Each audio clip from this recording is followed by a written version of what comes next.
Beatrice Deer, You're With Me, de son plus récent album. Et vous êtes toujours à l'émission Voix autochtone à CKIA 88.3. C'est Kimby Kistabiche et Marlène Bordelot qui sont derrière le micro et les pitons.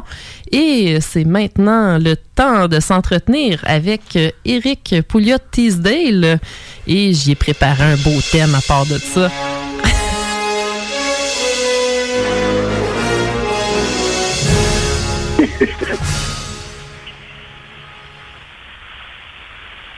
Éric, es-tu là?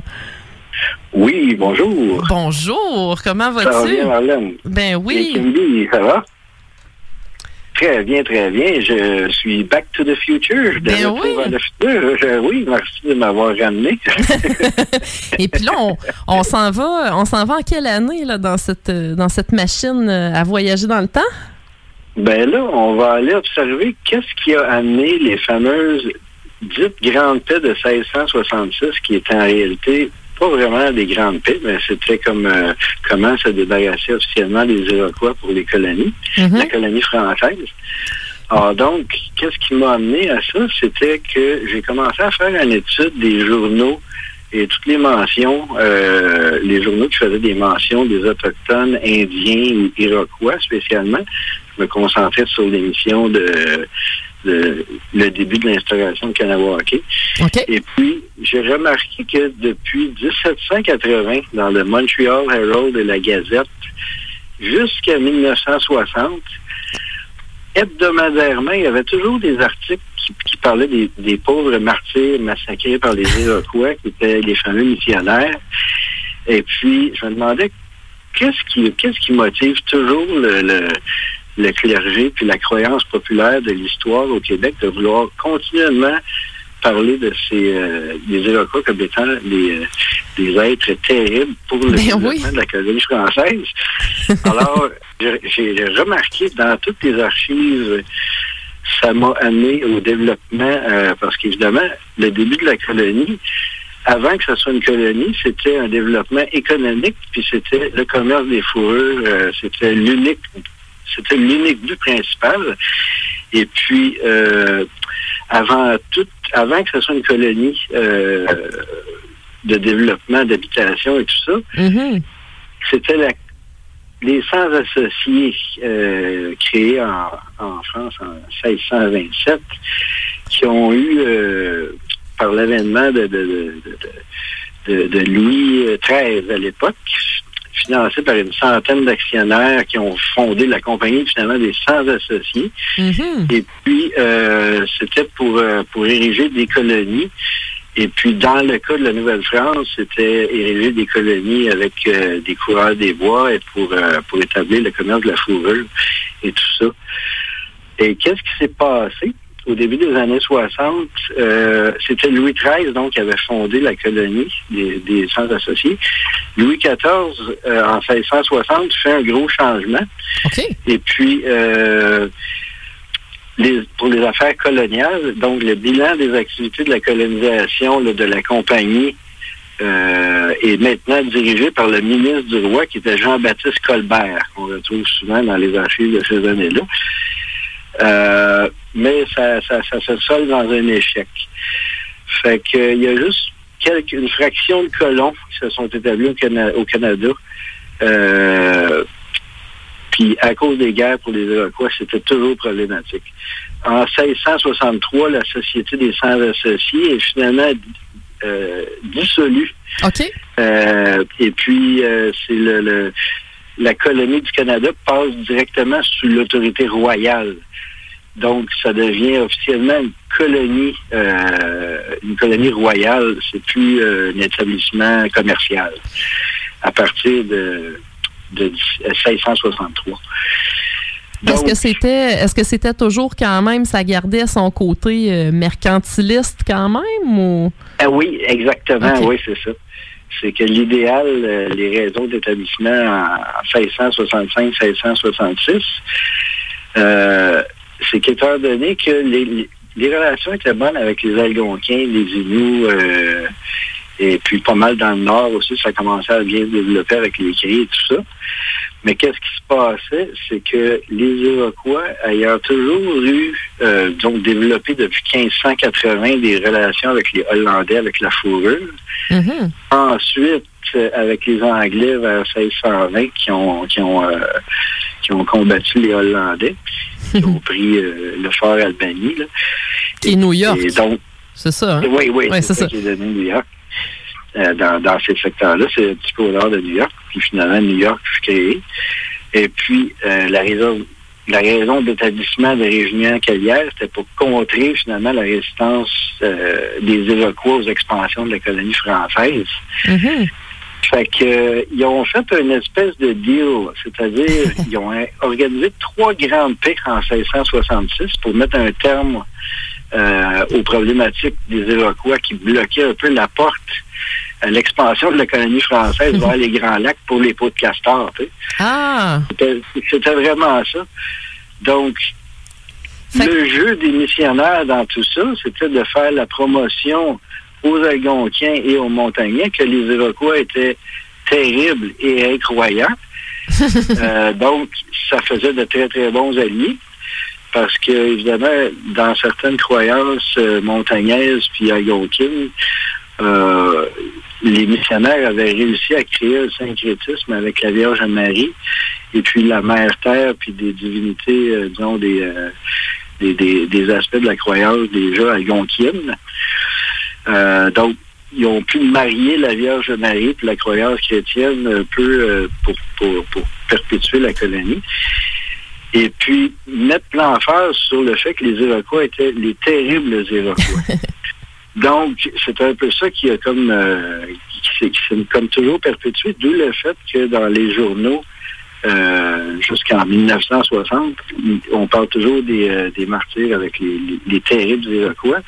Puis que quand on mentionne ceux des missions, ben les missions, ils sont devenus chrétiens, fait qu'ils sont devenus très gentils, ils sont devenus collaborateurs avec les Français. Alors, on parle de Kanawake et tout ça. donc, c'était toujours cette promotion-là. Fait que c'était toujours une stratégie pour obtenir des points de transport vers les Grands Lacs. Fait qu'il fallait qu'ils fassent une promotion, puis c'est comme ça qu'ils la faisaient. Okay. Donc, tu sais, l'utilisation là, des médias pour des fins de propagande, même dans les années 1700, ça commençait, là. Ah, ben oui, exactement.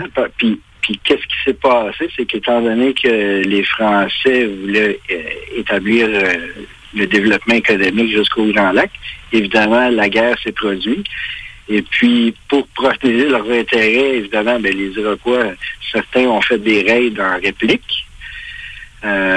Ça continue de mousser la propagande française des terribles Iroquois associés et aux Hollandais et aux Français. Donc, c'était vraiment un jeu émotif qui était joué à ce moment-là, médiatique et émotif. Mm-hmm. Donc, le Carignan-Salière, lorsqu'ils se sont établis en 1665 approximativement, les premières étapes de la création là, du poste de le régiment, en 1665, les forts bâtis à Rivière-Richelieu, le fort Saint-Louis, puis Sainte-Thérèse, tu sais. Okay. Et puis, le fort Saint-Louis, c'est devenu le fort Chambly, éventuellement. Mm-hmm. C'est là qu'un de mes ancêtres s'est fait botter les fesses. Ah oui, hein? Oui.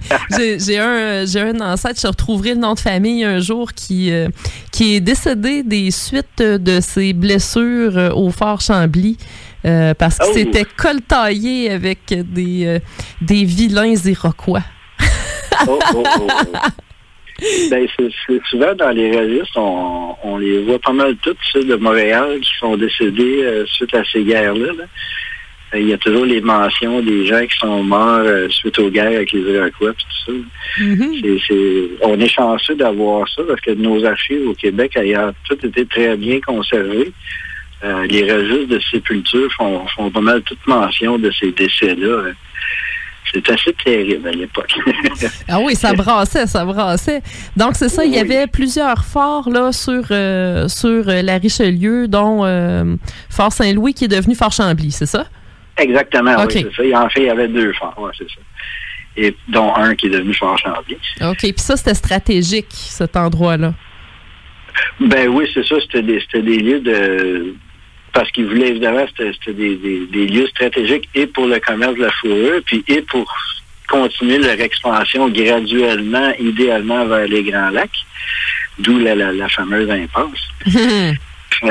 En décembre 65, le gouverneur il a commencé à traiter avec les Onéyoutes une négociation de paix qui était une des 5 nations à l'époque.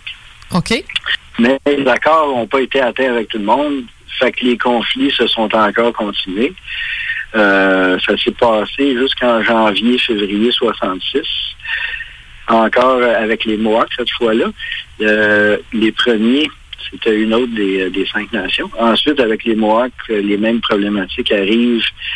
On avait ceux qui étaient comme considérés comme les Iroquois du Saint-Laurent. Karakonti, lui, a tenté de faire la paix avec les Français, mais ça s'est soldé en un échec aussi, puis il a été amené prisonnier. Oh! Donc, oui, c'est ça. Et puis, qu'est-ce qui se passait? C'est que pour faire la paix avec les Français, les Iroquois, les Algonquiens, les Inuits, la plupart des autres Algonquiens et les Abénaquis, ils devenaient les sujets de la couronne et puis ils vivaient en paix dans les croyances chrétiennes puis devaient cultiver la terre. Ce que les Iroquois étaient... Eux autres, ça les intéressait pas. Ben exact. Étant donné que les gens, je pense, pouvaient très bien sentir le côté opportuniste de se rendre au Grand Lac. Et puis les Iroquois, ayant de la famille du sud de Montréal à New York, au lac Ontario, ça devenait problématique d'avoir commencé à faire des traités de paix et des bonnes ententes commerciales et avec les Hollandais, ensuite avec les Anglais, qui respectaient leur territoire traditionnel des Mohawks, du sud de Montréal jusqu'à New York puis au lac Ontario. Mais là, les Français, qu'est-ce qui se passait? C'est que il fallait que les Mohawks soient assujettis aux lois de la couronne française, donc devenir des sujets de la couronne et cultiver gentiment en étant chrétiens. Hey boy! C'est ça la grande problématique, puis c'est une chose dans l'histoire qui est comme malheureusement pas souvent traitée de cette façon-là.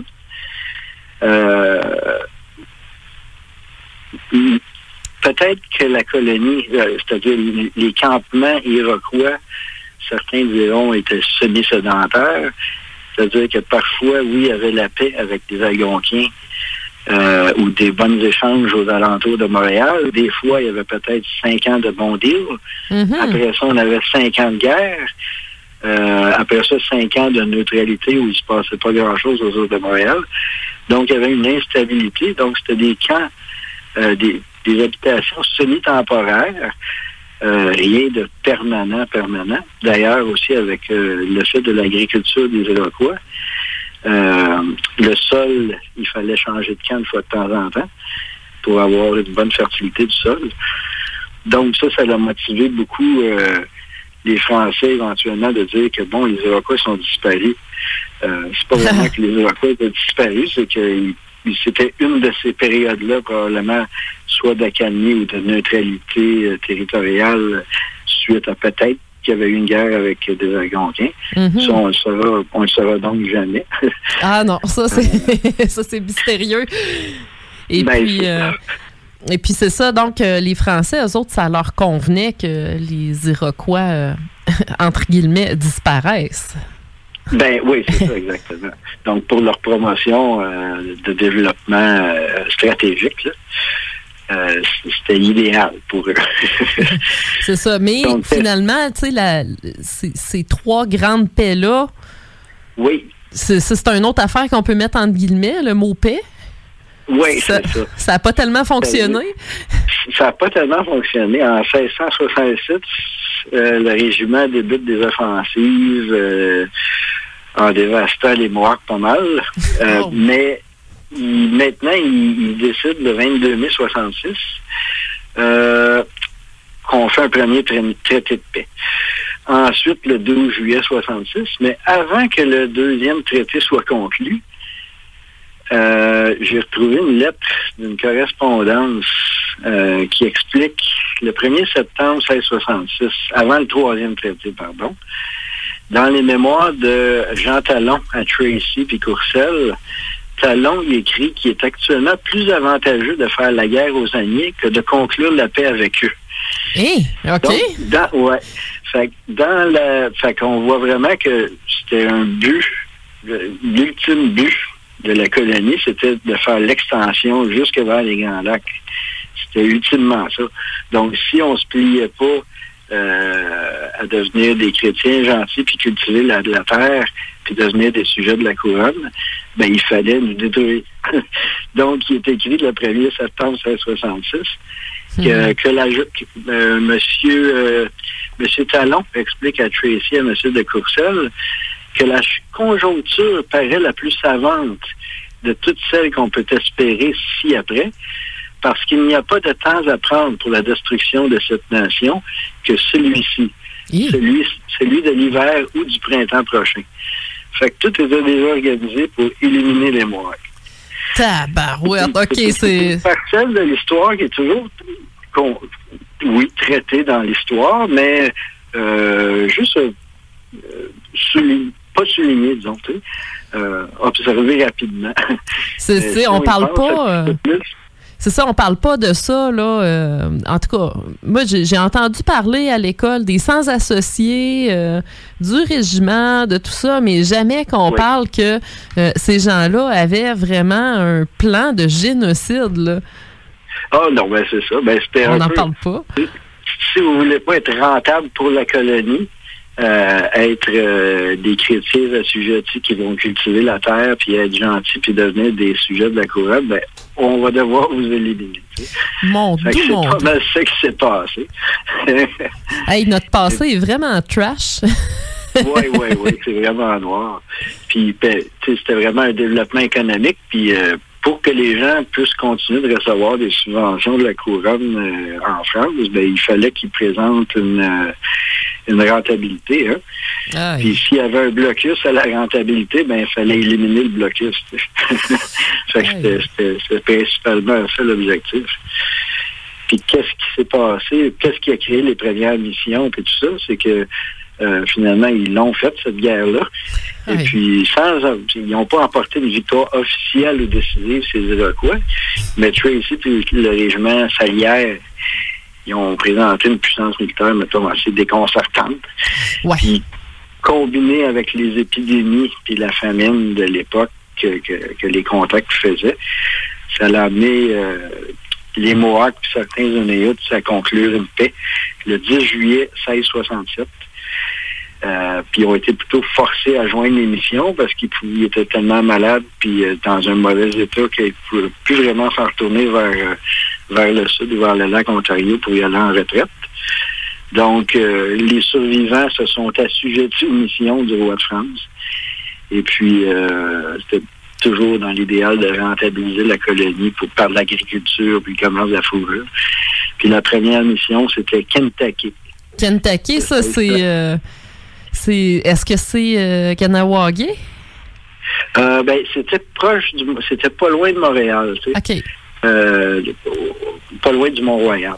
Ah, OK. Oui, fait que c'était pas mal la première mission, tu sais. Fait que ça l'a mené pas mal à l'établissement des méthodes d'assujettissement, là, à la soumission au roi de France et tout ça. Oui. Hey, Éric, je pense qu'on va se garder du stock pour la prochaine chronique, quoique je sais que on pourrait embarquer sur l'émission suivante, Planète Afrique.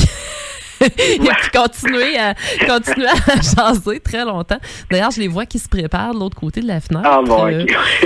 C'est ça. Donc, je propose qu'on remonte dans la machine à voyager dans le temps et qu'on revienne dans le présent. Mais de toute façon, t'es toujours game pour qu'on fasse des chroniques là, régulières. Ah oui, certainement, ouais, avec plaisir. Ah ben c'est super. Fait garde, on continuera avec Kentucky ou tout autre sujet où les archives te mènent. Parfait. Parfait, excellent. OK. Hey, merci. Ça va me faire plaisir. Merci beaucoup de nous avoir parlé de cette tranche historique, encore une fois, un petit peu... merci à toi aussi. Un petit peu sombre. Une bonne fin d'émission à toi et Kimby. Merci beaucoup, Éric. À la prochaine. OK, bye-bye. Merci.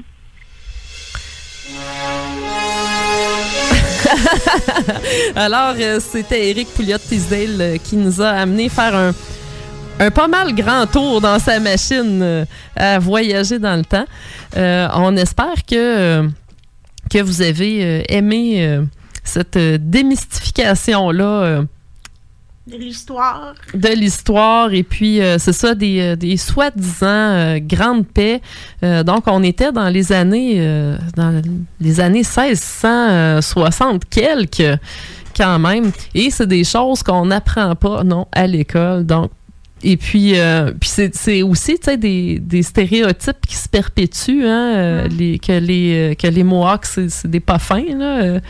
Ça, on l'a vu aussi, la crise d'Oka a vraiment pas aidé là-dessus. Puis, tu sais, le traitement ça serait intéressant de se demander si la façon que les médias ont parlé de la crise d'Oka, à quel point ça n'a pas été conditionné par toutes ces histoires-là qui sont venues avant, que les Mohawks, ils ont torturé des missionnaires, puis des choses comme ça. Fait que c'est très... en tout cas, ça soulève tout plein de questions, ces histoires-là, de fouiller dans les archives.